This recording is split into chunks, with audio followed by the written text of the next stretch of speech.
Estadão hoje publicou um editorial maravilhoso, porque é só você ler ao contrário para ver como as coisas estão melhorando.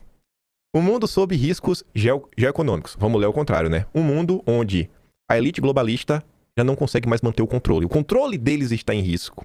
O Global Risk Report 2026, nova edição do tradicional relatório divulgado pelo Fórum Econômico Mundial da turma do Klaus Schwab, uma consulta a mais de 1.300 líderes públicos, executivos e especialistas, oferece um retrato inquietante e cada vez mais familiar do estado do mundo. O quê? Pela primeira vez, os conflitos geoeconômicos encabeçam a lista dos maiores riscos globais no curto prazo, superando guerras convencionais e ameaças ambientais imediatas. Lê ao contrário. Pela primeira vez, a economia está deixando as mãos dessas pessoas, né? O controle da economia mundial está saindo das mãos dos globalistas.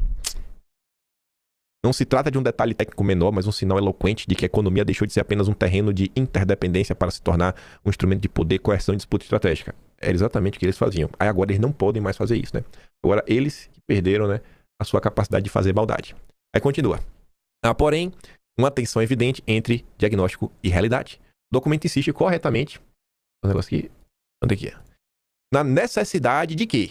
Cooperação internacional, responsabilidade compartilhada e diálogo multilateral como únicas respostas viáveis a riscos que não respeitam fronteiras. Tradução, né?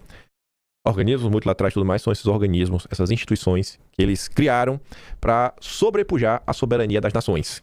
Então a única forma é mais globalismo. A única forma de tentar parar o que está acontecendo é mais globalismo. O movimento globalista tem que se unir em todos os países que forem possíveis para tentar parar essa mudança que vem ocorrendo no mundo. Grandes potências estão empenhadas em assegurar e expandir suas esferas de influência, recorrendo cada vez mais a instrumentos econômicos, comerciais e tecnológicos como armas geopolíticas. Sempre foi assim. Só que eles que controlavam. De um lado, estão os Estados Unidos, conduzidos pela lógica de imperialismo redivivo, pela doutrina trumpista que combina protecionismo agressivo, negação do multilateralismo, Trump deixando claro, né? O globalismo acabou. E uso seletivo de sanções e tarifas. Aí do outro, está o eixo sino-russo, que articula autoritarismo político, revisionismo geopolítico e contestação aberta às normas liberais. Olavo de Carvalho tem uma análise, muito tempo atrás, inclusive tem um vídeo que acho que foi mais famoso do que a análise do Olavo, que era a época o Alan dos Santos pegando um quadro escrevendo, que ela falava o seguinte, ele pontuava que tinha pelo menos aí 3 grandes forças que tentavam se colocar como forças globais, de controle do globo.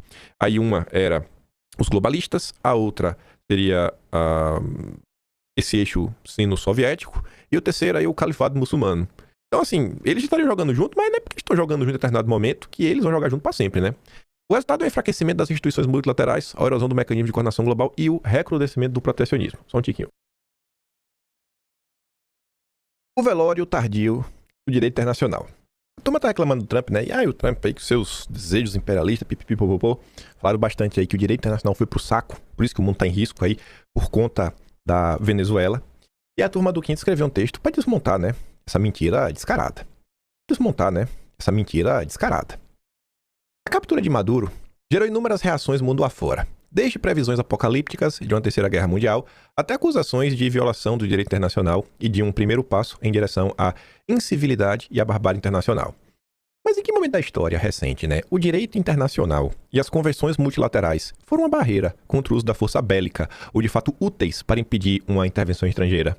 A Rússia não invadiu a Ucrânia? A Rússia não invadiu a Ucrânia agora, em 2022? Quando o direito internacional foi uma ferramenta de auxílio para a autodeterminação das nações, e não uma camisa de força regulatória imposta pelos fortes contra os fracos. No dia 19 de junho de 2011, o então presidente Barack Obama, o queridíssimo, porque ele é de esquerda, ele é do Partido Democrata, quando ele ordenou bombardeios à Líbia para derrubar o regime do Gaddafi, enfim, a ação ocorreu sem o aval do Congresso em Washington e por meio de uma distorção da resolução 1973 da ONU. O ditador líbio acabaria deposto e morto dias depois por milícias armadas pelos Estados Unidos. Ao longo de seu mandato, o democrata bombardeou, né, falando aqui do Obama, além do território líbio, a Síria, o Paquistão, o Iêmen, a Somália, o Afeganistão e o Iraque. Apesar da fala mansa, da embalagem de justiceiro social e defensor da paz, Obama ignorou solenemente esses institutos consolidados e acordados pelo tão evoluído e civilizado multilateralismo. E ninguém falou na época. Tu lembra de alguém falando que o Obama não respeita o direito internacional? O problema é o Trump, porque ele foi atrás do Maduro. Isso sem mencionar as intervenções da guerra ao terror de Bush, ou mesmo a terceirização quase completa do Serviço de Inteligência dos Estados Unidos.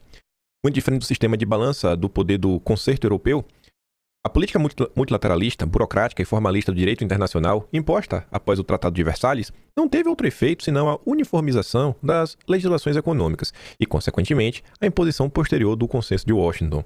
O direito internacional, reorganizado no pós-Versalhes, após a destruição do concerto europeu ao fim da Primeira Guerra Mundial, não aboliu a guerra, nem sequer criou impeditivos para o uso de meios bélicos. A Segunda Guerra Mundial veio décadas depois, após o Tratado de Versalhes e a criação da Liga das Nações. E, pelo contrário, transformou-se em condição permanente ao substituir a ideia de conflito limitado entre Estados por uma moralização do inimigo e uma lógica de punição contínua, na qual a violência legítima passa a ser apresentada como polícia contra o culpado. Basicamente, a fundação da Liga das Nações e o germe do multilateralismo, eles não trouxeram paz, mas apagaram os limites formais que reduziam os danos em guerras e tornavam claros os acordos de paz. Na tentativa de neutralizar a política do concerto europeu, os fundadores da Liga das Nações criaram dispositivos de ataque coletivo, sujeitando o uso da força da aliança da Liga a um conselho. Nesse processo de neutralização, o conceito de país beligerante e de país pacífico foi apagado, assim como de zona de conflito e de espaço neutro. O resultado foi uma nova guerra mundial décadas depois. E após esta guerra, o mundo que vive sob estado de exceção e sob um paradigma de conflito constante. Como é que está o mundo nos últimos 100 anos? Como cena, né? Nos últimos 50 anos, teve um período de paz? O Brasil parece que está vivendo um período de paz. E a gente não está no ponto que muita gente questiona, cara, o que a gente vai fazer para solucionar isso daqui, sem uma ajuda externa? Diante da ação limpa da equipe de Trump, que capturou com vida o narcoterrorista Maduro, pode-se considerar que o direito internacional foi desrespeitado justamente nesse caso? Não estão atrasadas as trombetas escatológicas dos analistas que nos vêm a caminho da barbárie da guerra? Ou não está atrasado o rito fúnebre do direito internacional? Aí tá ali, ó. A maioria aprova a ação militar dos Estados Unidos na Venezuela e critica a postura de Lula contrária ao conflito. Essa pesquisa é do Brasil. A maior parte dos brasileiros acha que é certo mesmo, tem que derrubar o Maduro. Porque é simplesmente o bom senso. É o bom senso. O que essas pessoas precisam fazer é destruir o bom senso. Porque o que eles pregam é maluquice. Eles querem manter um governo louco, autoritário, que faça o que for desde que eles estejam no poder. Se eles estiverem no poder, eles só reclamam. Porque não vai que entra em um antissistema. O problema é um antissistema. A Renato fala assim, metade dos brasileiros aceita a remoção de um ditador, mesmo com interferência externa. E isso não tem a ver com entusiasmo por intervenção. Tem a ver com cansaço, de não aguentar mais. Cansaço da violência que cresce, do crime que se organiza, que atravessa as fronteiras e se instala, enquanto certos regimes ainda são tratados como abstração diplomática. Os Estados Unidos enquadraram a Venezuela não como disputa ideológica, mas como um Estado capturado por redes de crime organizado, transnacional, tráfico e lavagem de dinheiro. A intervenção foi apresentada menos como um gesto político e mais como contenção de uma engrenagem criminosa regional. No Brasil, só o bolsonarismo defende a queda de ditadores de forma direta, sem maquiagem discursiva, sem mais, porém, entretanto, todavia. Não vamos dourar a pílula. Ao condenar a ação, Lula não adotou a posição neutra, fez uma escolha política clara e ela está em desacordo com o mundo do país. O Trump pegou o Maduro, derrubou o regime. A gente já falou diversas razões que foram dadas ao longo dos últimos tempos, até mesmo a imprensa. O Mário Sabino escreve sobre isso, Primeiro ele achou um absurdo, depois falou, não, peraí, realmente tem alguns pontos a ser levados em consideração. Trump falou sobre isso, rapidamente, tá em inglês, mas a legenda ali traduzida já é o suficiente. O repórter pergunta, por que se aliar a Delcy Rodrigues em vez de Machado? Aí o Trump fala assim, se vocês se lembrarem de um lugar chamado Iraque, onde todo mundo foi demitido, absolutamente todo mundo, a polícia, os generais, todo mundo foi demitido, eles acabaram se tornando ISIS, E aí começou a ter atentado no mundo todo. Em vez de simplesmente irem direto ao assunto, eles acabaram se tornando ISIS, E eu me lembro disso. Então o Trump tá falando, cara, às vezes não dá pra você desmontar tudo e achar que, não, agora tá resolvido. A gente desmonta tudo e daí a coisa vai. As instituições, elas estão impregnadas de cima até embaixo. Aí estão trabalhando pra garantir o quê? Que vai começar a ter uma certa normalidade, trabalhar para, no cenário próximo, ter eleições, soltar os presos políticos, Maria Corina Machado poder voltar pro país, para disputar as eleições, montar uma direita e a coisa indo. Aqui foi uma imagem que mostra que a coisa realmente segue avançando, Inacreditável, Delcy Rodrigues se encontrou em Caracas com o diretor da CIA, John Ratcliffe. Caso alguém ainda tivesse alguma dúvida sobre quem entregou Maduro, Achar que não teve uma mãozinha de dentro, Aí você pergunta, será que realmente é o cara da CIA? Sim, a Globo também noticiou. O diretor da CIA se reuniu com o presidente interino da Venezuela em Caracas. Enfim, o encontro solo-venezuelano no mesmo dia em que o presidente americano Trump recebeu a Maria Corina Machado na Casa Branca. Reforça a mensagem de Washington sobre considerar o governo interino o melhor caminho para a estabilidade do país a curto prazo. A longo prazo, outros 500, Você vê, ao mesmo tempo que tá ali, vamos tentar dar uma organizada aqui com a Delcy, tá recebendo a Maria Corina Machado.